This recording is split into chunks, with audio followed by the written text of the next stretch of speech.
Hey guys, it's Woody Mark here, coming with another episode of my Road to Glory and Road to 100 goals. And as you can see, when the latency is a 2 bar or a 1 bar, you just leave.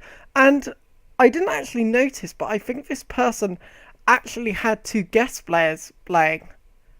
I'll go back and check that, but I believe that player did have multiple people playing, which actually makes a good amount of sense when watching the game. So it's weird how you don't notice stuff, I suppose. But good through ball into Edison. I keep running, he doesn't pressurise me enough, and I score with a lovely finish to make it 1-0. But this guy was pretty two-dimensional. Literally all you do is run down the wing with Aubameyang, shoot and cross it in to Lewandowski, and it'll just be like, yeah, you're kind of good. No. But gets the ball back into Marco Reus. He's holding the ball pretty well, but I do a nice tackle, and I probably shouldn't have went for that. And then he goes down the line, he crosses it into Aubameyang, and he scores. There was nothing I could do. I did a last minute rush because there was no real hope, to be honest. Like, it was probably my only chance closing him down. But that does make it 1-1, and as always with my game, once I score, I concede. So, but it could be partly because of how the mechanics work when you kick off. But Aubameyang crosses it in. I do a lovely clearance into Edison.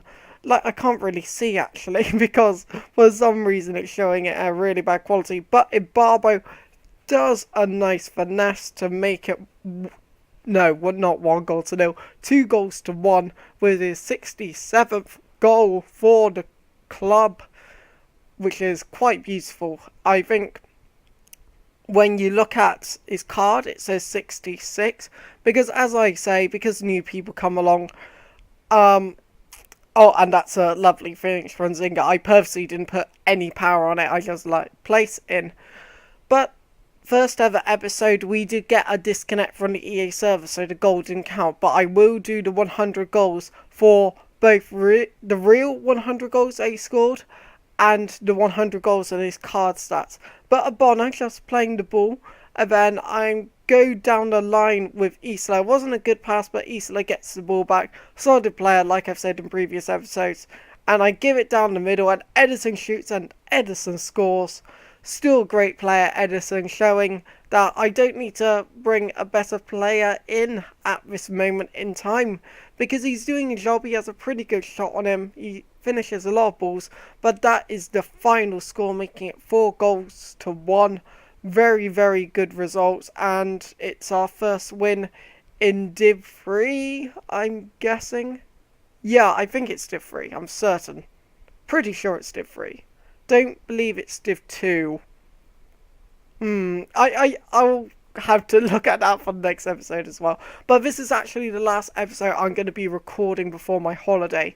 I'm going away in a week or so's time, so I'm actually doing this video very in advance. So once I come back, videos will be more up to date because it's the 29th of June when recording this video, and then when it goes live it'll probably be something like, I don't know, but that was a good cross and terrible goalkeeping. Keeper, what are you doing? But yes, I'm back on the 20th, so I have no idea when this video will actually be live. I'm guessing it will probably be something like the 17th to the 20th. But Ibarbo does a lovely finish there. That should never happen in a million years for the defender. But it did, so what else can you say? Still a pretty good finish. Like, the commentator said it was a deflection, but I think it's just because it went through his legs. But I cleared the ball out here into Ibarbo, but unfortunately I do not get it back. Unfortunately, because Ibarbo started to run back as well, he didn't get the ball. And unfortunately, I went forward instead of backwards into the side of Balotelli. And Balotelli's strength is just too much for me, and he scores. So even though people probably see it as a minor defending error, it can be seen as a pretty big defending error. But this was a type of game which you just knew it wasn't going to go in your favour. He crosses it in, and he scores it with a lucky deflection, and it's a case of, oh, it's not going my way. But to be honest, I was more annoyed with that one than the other one, because the first one I just couldn't believe happened. That one I'm there thinking, yeah, that was just plain poor by the goalkeeper, so, well, both were, so I guess Marchetti might have had a big impact in this game, so I might have to replace him with Buffon in the near future.